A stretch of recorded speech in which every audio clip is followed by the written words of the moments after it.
have the private sector. Two is that apart from just having the private sector, is that we must also ensure that banks move away from safe banking, in the sense that they tend to not want to put money into the real sector. They want to put money in sectors which is largely rent and short term. Secondly is that they must go away from just giving money to the big boys, but giving money to also young entrepreneurs who want to invest and want to also be involved in the productive space. Yes, the recent developmental bank is one way out of it. Intermediary role. Yeah. But then you also have banks. Banks also must play that role. If you find out, look at what happened in the Asian banks. Many people have forgotten that the SoftBank in Japan was one of the major banks that actually brought up most of the kind of entrepreneurs you had in Japan. And that's a massive bank. Yeah, that's a massive bank, the SoftBank. So it played, and it was not only that, they also did that in Taiwan. Okay. So banks must also begin to play that role. So that's important. Now, one of our key economists talked about looking at the reserves and even interest rate. The CBN has a role to play in monetary policy for interest rates, reduce or look at the rate and see it's 14% at the moment. A lot of talk about if it will review it or will keep monitoring and assessing the situation. And also the issue of reserves, almost hitting $40 billion. What are the other issues, as you address this one, that we should look for in 2018? All things being equal, with stabilization in oil price, you're going to have the reserve will increase. Over $60 per barrel now. So that's it, thanks to the recent blowing up of a pipeline in Libya.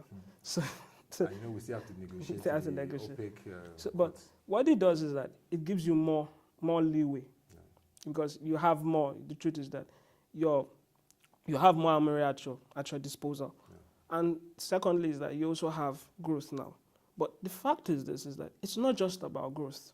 You must also begin to address more important issues, such as unemployment, such as wage growth.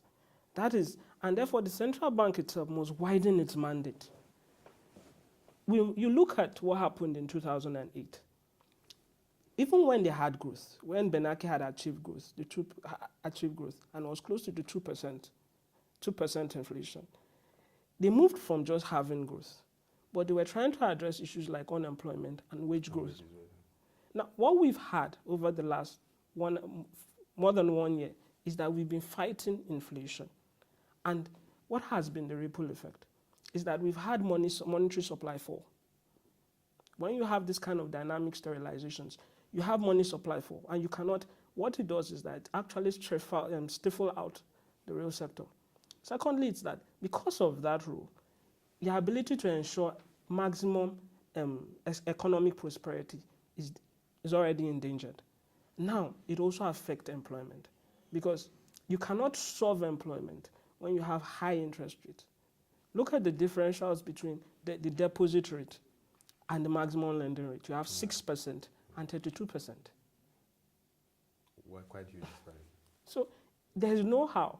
We must also be careful that the high interest rate, while yes, it can give you price stability, it can also cause financial instability. It can also cause, so there's a balance between it, especially with the red lines you are seeing in the financial sector. You have to step back at it, because we must also understand that even while fighting inflation, we must be careful that we don't create a Trojan.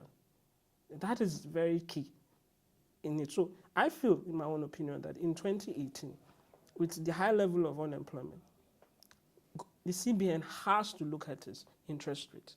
It has to bring it down. Because 100% reduction or just a gradual monetary reduction? The truth is, it's a balance of two. The banks are already having a high level of deposit. Their deposit to lending ratio is very high. Yeah.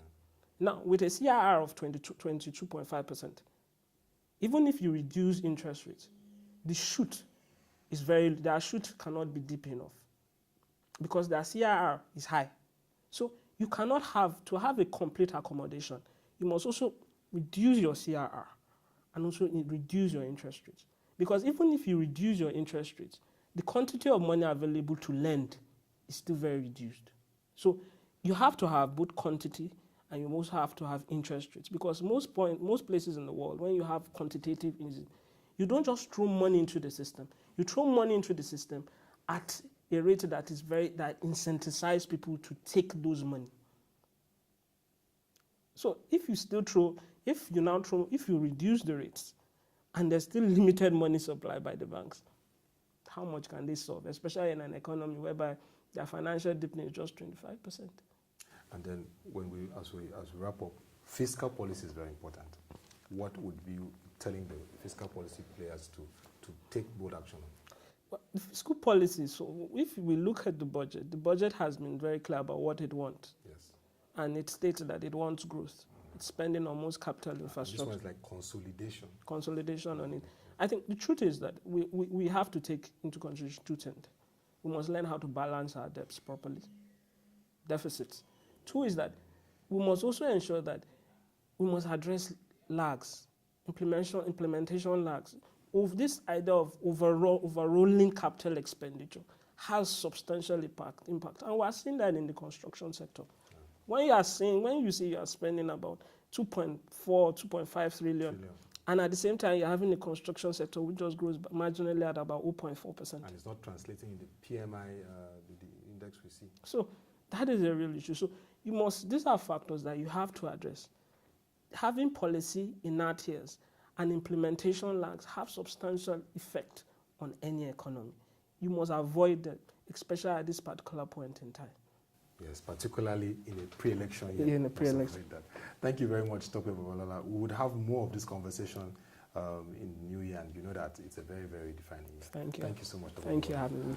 Happy New Year. It has been a wonderful discourse on the economy. I'm Uto Abasebaseko anchoring this session and looking forward to a very eventful and wonderful year 2018. Thank you.